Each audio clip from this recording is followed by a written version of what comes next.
Leader হিসেবে আপনি বলছেন টিম কমিটেড না, রেসপন্সিবল না। একটু থামুন, নিজেকে জিজ্ঞেস করুন, আপনি কি আসলে তাদের ক্যারেক্টার নিয়ে অ্যানালিসিস করছেন, নাকি নিজের উইকনেসটা অন্যের উপরে চাপাচ্ছেন? লিডারশিপের ভাষায় এটাকে বলা হয় প্রজেকশন। আমরা অনেক সময় নিজের প্রবলেমটা অন্যের উপরে চাপিয়ে দিই। আমরা যদি ক্লারিটি ক্রিয়েট করতে না পারি অ্যাজ এ লিডার, মানুষ তো টিম মেম্বাররা কনফিউজড হবে।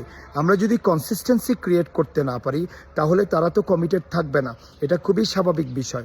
সুতরাং অন্যদেরকে দোষ না চাপিয়ে আপনি যেটা করার চেষ্টা করুন সেটা হচ্ছে যে আপনার নিজের গ্যাপ খুঁজে বের করুন।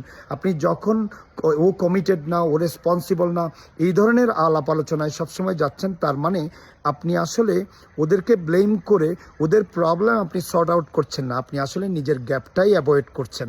তো এরকম আমাদের মধ্যে অনেক সময় হয়ে যায়, আমরা বুঝতে পারি না যে আমরা আমাদের নিজেদের গ্যাপটা অন্যের উপর দোষ হিসেবে চাপিয়ে দিচ্ছি অ্যাজ এ লিডার। আমাদেরকে মনে রাখতে হবে, আমাদের লিডারদেরকে একটা ওপেন মাইন্ডসেট রাখতে হবে, যাতে আমরা এমনভাবে দোষটা কারো উপরে চাপিয়ে না দিই যেটার কারণে এটা গ্যাপ ক্রিয়েট হবে, আমরা ট্রাস্টটা হারিয়ে ফেলবো, এবং ইন দ্য লং রান তারা কমিটেড থাকবে না, তারা ক্লারিটি নিয়ে কাজ করবে না, এবং তারা মোস্টলি আমাদের জন্য ডেডিকেট করবে না। অ্যাজ এ লিডার আমাদেরকে এই ব্যাপারে অনেক বেশি সতর্ক থাকা উচিত, যাতে আমরা প্রজেকশন না করি। This is your leadership coach Akbar Hussain from executive. Thank you for listening.